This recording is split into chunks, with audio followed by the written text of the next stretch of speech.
கர்த்தருடைய பரிசுத்த நாமத்துக்கு மேம்புண்டாதாக. வெளிச்சத்தின் பாதைக்கு உங்கள் அன்பு நாளைக்கு நாளில் கூட என் கூட வேலை செய்த சில நண்பர்கள், சில தொழிலாளிங்க பலர் மரித்து விட்டார்கள். அவர்களுடைய மரணத்திற்கு பின்பாக சில காரணங்களை நாம் கொஞ்சம் ஆராய்ந்து பார்த்தால் பிரியமானவர்களே, அது வேதனையாகத்தான் இருக்கும். ஒருவருக்கு காலில் பிரச்சனை, அந்த காலில் இருக்கிற பிரச்சனையை அவர் கவனிக்காமல் விட்டார். அந்த காலில் இருக்கிற பிரச்சனையினால் அந்த கிருமி அது மூளை வரைக்கும் போய் 35 வயதில் அவர் இறந்து விட்டார். இன்னொருவர் அடிக்கடி சொல்லுவார் என்கிட்ட, வேலை செய்வேன், வீட்டுக்கு போவேன், ரெஸ்ட் எடுப்பேன், குடிப்பேன், டிவி பார்ப்பேன், இப்படி தான். ஏன்னா மனைவியை அவர் விவாகரத்து செய்து விட்டார், பிள்ளைகளும் அவரை விட்டு போயிட்டாங்க. அப்போ நல்ல வாழ்க்கையில் மகிழ்ச்சி, சந்தோஷம், இளைப்பாறுதல் அப்படி சொன்னார். கடைசியில் அவரும் மரித்து விட்டார். இன்னொருவரை பார்க்க போனால் சைட் பிஸ்னஸ்லாம் பண்ணியிருந்தார், வேலையும் என் கூட செஞ்சுருந்தார். கடைசியில் அவரும் கூட குறுகிய காலத்தில் மரித்து விட்டார். அவரும் மது பழக்கம், குடிப்பழக்கம் தான் அவருக்கும். இன்னொருவர், நான் ஆப்பிரிக்க நாட்டில் போயிட்டு அங்கேயும் வெல்டு செட்டில்டு, ஃப்ரான்ஸ்லேயும் நான் வெல்டு செட்டில்டு, ரிட்டைர்மெண்ட்டை நல்லா அனுபவிப்பேன், ரிட்டைர்மெண்ட்டில் எனக்கு நல்ல காசு வரும் அகஸ்டின், 2 ரிட்டைர்மெண்ட் வாங்குவேன், நான் இங்கேயும் வாங்குவேன் அங்கேயும் வாங்குவேன் அப்படின்னு சொன்னார். கடைசியில் பிரியமானவர்களே, அவரும் கூட சமீபத்தில் சென்ற ஆண்டு மரித்து போனார் என்று பார்க்குறோம். எதுக்கு பதில் இதெல்லாம் நீங்கள் சொல்கிறீங்க, மரணம் சகஜம்தானே அப்படி என்று நீங்கள் கேட்கலாம். பிரியமானவர்களே, இதோடு கூட ஒரு 5 வசனத்தை நான் காண்பித்து கொடுக்கிறேன். அதற்கு பிறகு அந்த வசனத்தை நீங்கள் தேவ ஆவியானவரோடு கூட ஆராய்ந்து பாருங்கள். நம்முடைய வாழ்க்கையில் நீங்கள் பார்க்கலாம், அதாவது சிறு பருவத்திலிருந்தே நம்ம பார்க்கலாம், படிக்கிற காலங்களிலிருந்தே நம்ம பார்க்கலாம். நம்ம வாழ்க்கையில் பல சிந்தனைகள் ஓடும். நான் இதுவாக அதுவாக, நான் வாழ்க்கையில் இப்படி முன்னேறணும் அப்படி முன்னேறணும், இதை படிக்கணும் அதை படிக்கணும், கடைசியில் இந்த வேலைக்கு போகணும், இந்த வேலைக்கு போனோன்னே இவ்வளோ சம்பளம், அதுக்கு பிறகு திருமணம், அதுக்கு பிறகு பிள்ளைங்க, அதுக்கு பிறகு வீடு வாசல் காரு பங்களா, அதுக்கு பிறகு நான் வெளிநாட்டுக்கு போகணும், இப்படி அப்படின்னு சொல்லி பலருடைய வாழ்க்கையில் பல பிரயாசங்கள், பல கனவுகள். ஆனால் பிரியமானவர்களே, வாழ்க்கையில் நாம் அடிக்கடி சொல்கிறது, என்னுடைய வாழ்க்கையில் இது கிடைத்தா வெல் செட்டில்டு ஆகிடுவேன், இது வந்துட்டால் என் வாழ்க்கையில் இளைப்பாறுதல் வந்துடும், மகிழ்ச்சி வந்துடும், சந்தோஷம் வந்துடும் அப்படின்னு நம்முடைய வாழ்க்கையில் நாம் அடிக்கடி பேசுவதுண்டு. ஆனால் பிரியமானவர்களே, நம்முடைய வாழ்க்கையில் இளைப்பாறுதல் எப்பொழுது, நாம் எப்போது இளைப்பாறுவோம்? நம்முடைய வாழ்க்கையில் இளைப்பாறுதல் ஒன்று உண்டா என்றால், அதாவது உலக வாழ்க்கையில் ஒன்று போனால் ஒன்று வரும். இன்றைக்கு ஒரு பிரச்சனையை நீங்கள் தீர்த்து வைப்பீங்க, இன்றைக்கு ஒரு பிரச்சனை வரும் நம்முடைய வாழ்க்கையில், நாளைக்கு இன்னொரு பிரச்சனை, அந்த பிரச்சனையை தீர்ப்பீங்க, அதை மறுநாளைக்கு இன்னொரு பிரச்சனை. நம்முடைய வாழ்க்கையில், அன்றாட வாழ்க்கையில் பிரியமானவர்கள, பல பிரச்சனைகளையும் பல காரியங்களையும் கடந்து தான் நாம் செல்ல வேண்டும். அதுதான் வாழ்க்கை. ஆனால் வேதம் யாருக்கு இளைப்பாறுதல் அப்படி என்று சொல்லுகிறது? இந்த உலகத்தில் பிறக்கின்ற மனிதன், அப்பா நான் எல்லா பிரச்சனையும் தீர்த்து முடிச்சிட்டேன், அப்பா நிம்மதிப்பா அப்படின்னு சொல்ல முடியுமா என்றால் முடியவே முடியாது. கடைசி மரணம் வரை ஒரு மனிதனுக்கு இந்த பூமியில் இளைப்பாறுதல் உண்டா என்றால், உண்மையான இளைப்பாறுதலை ஒரு மனிதன் அனுபவிக்க முடியாது. ஆனால் உண்மையான இளைப்பாறுதலை குறித்து, மனரம்யமாக இருக்கின்ற காரியத்தை குறித்து பரிசுத்த வேதாகமும் தெளிவாக பதிவு செய்த காரியத்தை 5 காரியங்களை நாம் பார்க்க போகின்றோம். யாருக்கு பிரதர் இளைப்பாறுதல், யாருக்கு இளைப்பாறுதல் என்று இயேசு போதித்தார் அப்படி என்று பரிசுத்த வேதாகமத்தைத்தான் நாம் போய் பார்க்க வேண்டும்.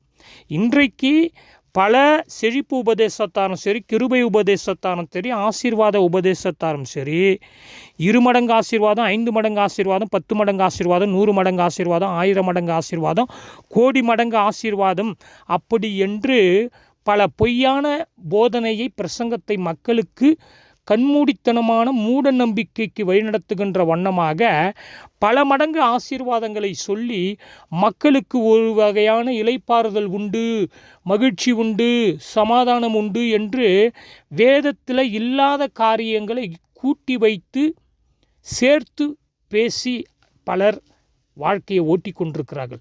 ஆனால் இயேசு எதை ஆசீர்வாதம் என்று சொன்னார், இயேசு எதை இளைப்பாறுதல் என்று சொன்னார், இளைப்பாறுதல் நமக்கு எப்போது கிடைக்கும், எப்படி கிடைக்கும், ஆசீர்வாதம் என்பது என்ன, வேதம் சொல்லுகின்ற ஆசீர்வாதம் என்ன, அந்த ஆசீர்வாதம் நமக்கு எதை கொண்டு வருகிறது அப்படி என்பதை நாம் சிந்தித்து பார்க்க வேண்டும். சரி, நேரம் நம்ம செய்திக்கு, அதாவது தேவனுடைய வசனத்துக்கு நாம் சொல்லுவோம். யாருக்கு இளைப்பாறுதல் என்று இயேசு போதித்தார்? மத்தேயு 11:28 வசனத்தை என்னுடைய வாலிப நாட்களில் நான் சொல்லியிருக்கிறேன். நற்செய்தி சுவிசேஷம் அறிவிக்க பல கிராமங்களுக்கு போகும்போது பல வசனங்களை மனப்பாடமாக மைக்கை பிடித்து நற்செய்தி சொல்லும்போது வசனங்களை சொல்லுவது, பைபிளை பார்க்காமையே வசனங்களை மனப்பாடமாக சொல்லுவது. அதில் ஒரு வசனம்தான் மத்தேயு 11:28 வசனம். அதாவது, வருத்தப்பட்டு பாரம் சுமக்கிறவர்கள் நீங்கள் எல்லோரும் என்னிடத்தில் வாருங்கள், நான் உங்களுக்கு இளைப்பாறுதல் தருகிறேன் என்று ஆண்டவராக இயேசு கிறிஸ்து சொல்கிறார் என்று சொல்லுவோம். ஆனால் அதற்கு கீழே வருகிற வசனங்களை நாம் ஆராய்ந்து பார்க்கும்போது பிரியமானவர்களே, யாருக்கு இளைப்பாறுதல் அப்படி என்றால் மிக முக்கியமான வார்த்தையை இந்த இடத்துல நாம் பார்க்கிறோம். கர்த்தரிடத்தில் வருகிறவர்களுக்கு இளைப்பாறுதல். யாருக்கிட்ட வரணும்? நீங்கள் கர்த்தரிடத்தில் வரணும். அப்போ அப்போஸ்தலர் காலத்தில் வீடுகள் தோறும் சபைகள் கூடினார்கள், தெருக்களிலே கூடினார்கள், கிராமங்களிலே கூடினார்கள், சந்தை வழியிலே கூடினார்கள், சந்தை வழியிலே பிரசங்கித்தார்கள், வீடுகளிலே பிரசங்கித்தார்கள், வீடுகளிலே அப்பம் பிட்டார்கள். சிதறி போய் ஊரெங்கும் ஆண்டவருடைய வார்த்தையை, சுவிசேஷத்தை, ராஜ்யத்தினுடைய செய்தியை அவர்கள் பரப்பினார்கள் என்று பார்க்கிறோம். பிரியமானவர்களே, கர்த்தரிடத்தில் வருகிறவர்களுக்கு இளைப்பாறுதல். அப்போ முதல்ல நீங்கள் நான் யார்கிட்ட வரணும்? கர்த்தரிடத்தில் வர வேண்டியது அவசியம். வேறு யாருக்கிட்டையும் நீங்கள் நானும் போய் நிற்க வேண்டிய அவசியம் இல்லை. கர்த்தரிடத்தில் வருகிறவர்களுக்கு இளைப்பாறுதல். அடுத்தது நீங்கள் பார்த்தீங்கன்னா, அதே மத்தேயு 11:29 கர்த்தரிடத்தில் கற்பவர்களுக்கு, அதாவது கற்பவர்களுக்கு இளைப்பாறுதல். நான் சாந்தமும் மனத்தாழ்மாக இருக்கிறேன், என் நுகத்தை உங்கள் மேல் ஏற்றுக்கொண்டு என்னிடத்தில் கற்றுக்கொள்ளுங்கள், அப்பொழுது உங்கள் ஆத்துமாவுக்கு இளைப்பாறுதல் கிடைக்கும். அப்பொழுது உங்கள் ஆத்துமாவுக்கு, எப்பொழுது? கற்றுக்கொள்ளும்போது, கர்த்தரிடத்தில் வரும்பொழுது தான் இளைப்பாறுதல் என்று வேதம் சொல்லுகிறது.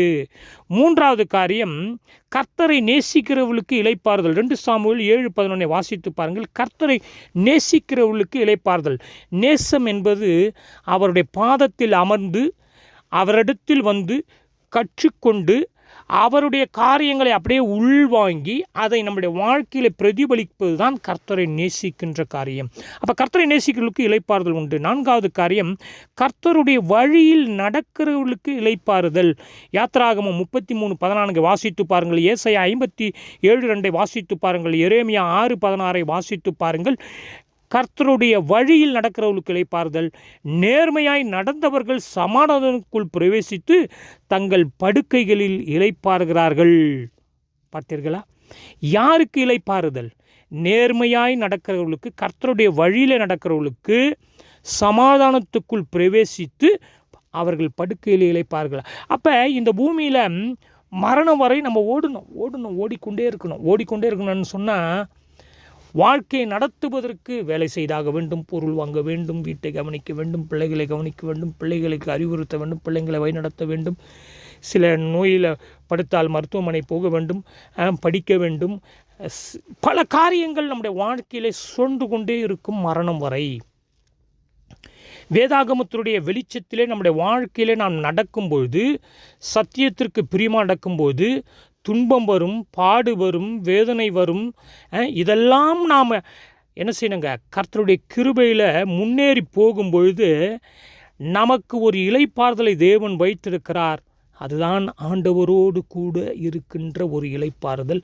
ஆண்டவரோடு கூட இருந்து மகிழ்ச்சியாக அவரை பார்த்து கொண்டு, அவரை துதித்து கொண்டு இருக்கின்ற அந்த பரலோக இளைப்பாறுதலை நோக்கி பயணிக்கின்ற நீங்களும் நானும் கர்த்தரிடத்தில் வர வேண்டும், கர்த்தரிடத்தில் கற்றுக்கொள்ள வேண்டும், கர்த்தரை நேசிக்க வேண்டும், கர்த்தருடைய வழியிலே நடக்க வேண்டும், நேர்மையாய் நடக்க வேண்டும். இப்படிப்பட்டவர்களுக்கு பிரியமானவர்களே இளைப்பாறுதலை தேவன் தருகிறார் என்று வேதம் சொல்லுகிறது. ஆனால் இந்த சத்தியத்தை பலர் மாற்றி புரட்டி வேறு விதமாக இளைப்பாறுதலை காண்பிக்கிறார்கள். அது அல்ல. எனவே வழிகளில் நின்று பூர்வ பதவிகளில் எவைகள் என்று கேட்டு விசாரித்து நல்ல வழி எங்கே என்று பார்த்து அதிலே நடவுங்கள், அப்பொழுது உங்கள் ஆத்துமாவுக்கு இளைப்பாறுதல் கிடைக்கும். இவ்வளோ வேலைகளை செய்யணும் பிரியமானவர்களே, அப்பொழுது தான் நம்மளுடைய ஆத்துமாவுக்கு இளைப்பாறுதல் கிடைக்கும் என்று வேத வசனம் சொல்லுகிறது. கர்த்தருக்குள் மரிக்கிறவர்களுக்கு இளைப்பாறுதல். வெளிப்படுத்தின விசேஷம் 14ஆம் அதிகாரம் 14வது வசனத்தை வாசித்து பாருங்கள். கர்த்தருக்குள் மரிக்கிறவர்களுக்கு தான் இளைப்பாறுதல். சபைக்குள்ளே வந்து மரித்த உடனே ஒருவேளை பாஸ்டர் ஜெபம் பண்ணி, கல்லறையில் ஜெபம் பண்ணி பல பாட்டுகள் பாடி பலர் முன்னால் ஆண்டவருடைய ஆராதனை செய்து செய்தியை கொடுத்து உனக்கு அடக்கம் பண்ணி அந்த இடத்துல ஒரு பலகையை வைத்து கர்த்தருக்குள் மரித்தார் என்று போடலாம். ஆனால் பிரியமானவர்களே, ஊழியருக்கும் தெரியாது, யாருக்கும் தெரியாது, உனக்கும் எனக்கு தான் தெரியும். நாம் கர்த்தருக்குள் இருக்கிறோமா, கர்த்தருக்குள் வந்தோமா, கர்த்தருடைய வழியில் நடக்கிறோமா, கர்த்தருடைய வழியில் நேர்மையாக இருக்கிறோமா, கர்த்தரோடு கூட நாம் மரித்தோமா, கர்த்தருக்குள் வாழ்ந்தோமா என்பது உனக்கும் எனக்கும் தான் தெரியும். புரிஞ்சுக்கொள்வோம். சபைக்கு வந்ததுனாலேயோ, சபையில் அங்கத்தினர் ஆனதுனாலேயோ, கிறிஸ்துவ பெயர் இருப்பதனாலேயோ, ஞானஸ்தானம் வாங்குவதனாலேயோ, காணிக்கை கொடுப்பதனாலேயோ நீயே நானும் கர்த்தருக்குள் மரித்து விட்டோம் என்று அர்த்தமல்ல.